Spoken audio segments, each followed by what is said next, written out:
সুধী বৈষ্ণব ভক্তবৃন্দ, আমরা প্রতিদিন যেমন স্নান করি, আহার করি, আমাদের নিত্য কর্ম, ঠিক তেমনিভাবে শ্রীমদ্ ভগবদ্ গীতার ভক্তি জলে স্নান করাও আমাদের একটি নিত্যকর্ম।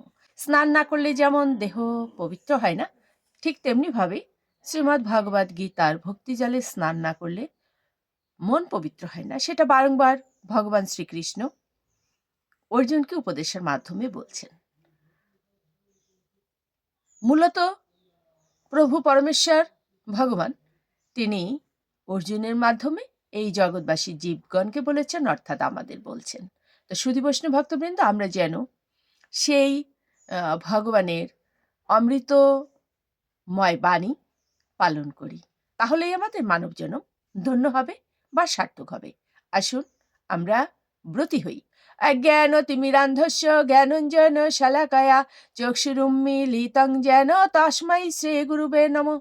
নমো বিষ্ণুপাদায় কৃষ্ণপৃষ্ঠায় ভূতলে শ্রীমতে মহানাম স্বামিনীতে নমামিহে। বাঞ্ছাকল্পতরুভ্যশ্চ কৃপা সিন্ধুভ্যেব চ পতিতানাং পাবনেভ্যো বৈষ্ণবেভ্যো নমো নমঃ। গুরু কৃপা হি কেবলম, গুরু কৃপা হি কেবলম, গুরু কৃপা হি কেবলম। ওম শ্রী পরমাত্মনে নমঃ। ওম শ্রীমদ্ ভগবতে শ্রীগীতায় নমঃ। নারায়ণং নমস্কৃত্য নরং চৈব নরোত্তমঃ দেবীং সরস্বতীং ব্যাসং ততো জয়মুদীরয়েৎ। মুখং করোতি বাচালং পঙ্গুং লঙ্ঘয়েতে গিরিম ইয়ৎ কৃপাতমহং বন্দে পরমানন্দ মাধবম। ওম নমো ভগবতে বাসুদেবায়, ওম নমো ভগবতে বাসুদেবায়, ওম নমো ভগবতে বাসুদেবায়। শ্রীমদ্ ভগবতে শ্রীগীতায় নমঃ। শ্রীমদ্ ভগবদ্ গীতা ষষ্ঠ অধ্যায় ধ্যান যোগ, শ্লোক সংখ্যা 11।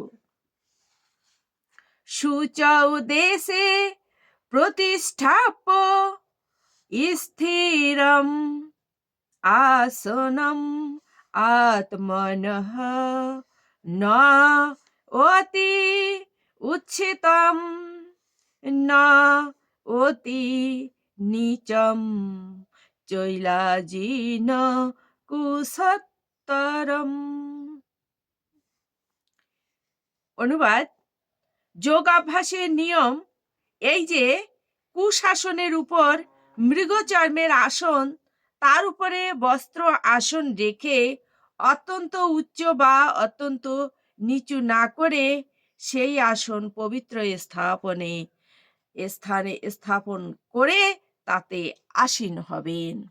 তাৎপর্য: এখানে পবিত্র স্থান বলতে তীর্থ স্থানকে বোঝানো হয়েছে। ভারতবর্ষে প্রায় সমস্ত যোগী ও ভক্ত গৃহ ত্যাগ করে প্রয়াগ, মথুরা, বৃন্দাবন, ঋষিকেশ, হরিদ্বার আদি স্থানে অথবা গঙ্গা ও যমুনা তীরবর্তী কোনো নির্জন স্থানে বসবাস করে যোগ অনুশীলন করেন। কিন্তু আধুনিক যুগের অধিকাংশ মানুষের পক্ষে এই ধরনের সাধনা করা সম্ভব নয়। আজকাল অনেক বড় বড় শহরে তথাকথিত যোগ অনুশীলনের স্কুল বা যৌগিক সংস্থা গড়ে উঠেছে। এই সমস্ত সংস্থাগুলি টাকা উপার্জনের একটি ভালো ব্যবসা হতে পারে, কিন্তু যথার্থ যোগ সাধনার জন্য এগুলো সম্পূর্ণ অনুপযুক্ত। উদ্বিগ্ন চিত্ত, অসংযমী মানুষ কখনোই ধ্যান করতে পারে না। তাই বৃহৎ নারদীয় পুরাণে বলা হয়েছে, বর্তমান কলিযুগে মানুষ যখন অল্প আয়ু, পরমার্থ সাধনে অপটু এবং সর্বদাই নানা রকম উপদ্রবের দ্বারা উৎকণ্ঠিত, তাদের ক্ষেত্রে পরমার্থ সাধনের শ্রেষ্ঠ পন্থা হচ্ছে হরে কৃষ্ণ মহামন্ত্র সংকীর্তন করা। হরে রে নাম, হরে রে নাম, হরে রে নামৈব কেবলম, কলৌ নাস্তেব নাস্তেব নাস্তেব গতিরন্যথা। বিবাদ ও সততায় পরিপূর্ণ এই কলিযুগে মুক্তি লাভের একমাত্র উপায় হচ্ছে হরে কৃষ্ণ মহামন্ত্র সংকীর্তন করা। এছাড়া আর অন্য কোনো গতি নাই, এছাড়া আর অন্য কোনো গতি নাই, এছাড়া আর অন্য কোনো গতি নাই। সুধী বৈষ্ণব ভক্তবৃন্দ, এই পর্যন্তই। আসুন আমরা মাহাত্ম্য বলে বিশ্রামে চলে যাই। ওম শ্রী পরমাত্মনে নমঃ। ওম শ্রীমদ্ ভগবতে শ্রীগীতায় নমঃ। গঙ্গা গীতা চ সাবিত্রী সীতা সত্য পতিব্রতা ব্রহ্মাবলীর ব্রহ্মবিদ্যা ত্রিসন্ধ্যা মুক্তি গেহিনী অর্ধমাত্রা চিতানন্দা ভবগ্নি ভ্রান্তি নাশিনী বেদত্রয়ী পরানন্দা তত্ত্বার্থ জ্ঞান মঞ্জুরি। ওম তৎসৎ। ওম নমো ভগবতে বাসুদেবায়। ওম নমো ভগবতে বাসুদেবায়। ওম নমো ভগবতে বাসুদেবায়। শ্রীমদ্ ভগবতে শ্রীগীতায় নমঃ। শ্রীগীতায় নমঃ। শ্রীগীতায় নমঃ।